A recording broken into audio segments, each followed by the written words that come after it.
একজন উদ্যোক্তা হিসাবে আপনার বিশ্বাস রাখতে হবে নিজের বিশ্বাসের উপর, না অন্যের কথায়, না টাকার উপর।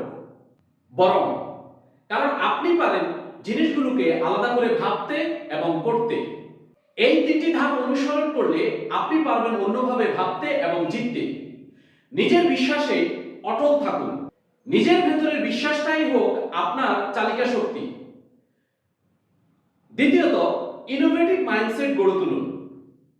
পুরনো নিয়মে নয়, ভাবুন নতুন ভাবে, ভাঙুন প্রচলিত ধারণা।